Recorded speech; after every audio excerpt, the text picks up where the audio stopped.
All right, so I had one that was from Back Pew. The point is, it was a wheat beer, but it had hops in it.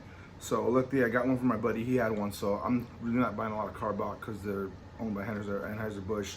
But if you're grabbing one because you just, looking for something that's a good price, it's a Belgian-style white ale. It could also be called a Vitel, which just means white. Sorry, kitty. So off the bat, getting a lot of foam right there. You can see that. So this is definitely the same beautiful yellow color, but the body will vary and be more malty, but it's very smooth. So there's cereal grain, and then there's just wheat, but it can still be considered malt. It can still be considered cereal. It's just that name was really distinctive back in the day, and so now you push it when it's separate, so you can buy flour. Flour technically falls in that category because that's where it comes from. It comes from wheat. So wheat has always been used in beer. It's always been there. Ooh.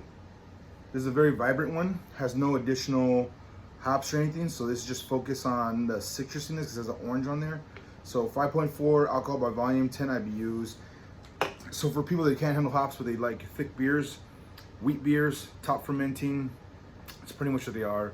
When I was in Germany, I had Hefeweizen, and then the light version was called Christeweizen, and they were both delicious. I will not argue on that. And then everything else is pills. So yeah, it's very light orangey, very beautiful, vibrant malty. Yeah, clean malt, not too heavy, but definitely present, and just clean. Like, it's very crushable wheat beer. So that's one that you can kind of sip on a little heavy, and then you get full and you chill for a while, and then you keep on sipping. So overall, it's a decent beer. It's a wheat beer, so that's gonna keep you sipping all night because it's heavier. Heavier beers you slow down and kind of enjoy, which is not a bad thing. When you do go light like lagers, you tend to crush them and pound them down. So if you want to pace yourself, this is gonna be it right here. So beautiful wheat beer, light citrus notes, very minimal, but definitely enjoyable. And if you're not used to these beers, this is something to introduce yourself to wheat beers and kind of start getting a grasp on them, and then go to like Belgian and German ones because those will smack you across the face, but they're beautiful wheat beers. So start light, work your way in. This is something to explore. If you're not big on it and you just need something to fill you up and not make you chug, wheat beers all the way. Honestly, Blue Moon's not a bad beer, honestly.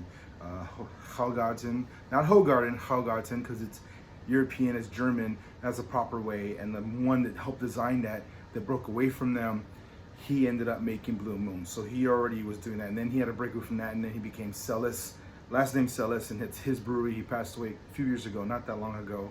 So if you go to the brewery, you can see a little about his history and how he kept that profile and that flavor and that recipe, and he brought it to America and really made it something. So here's to Vitz beer, here's to Celis. Thank you very much.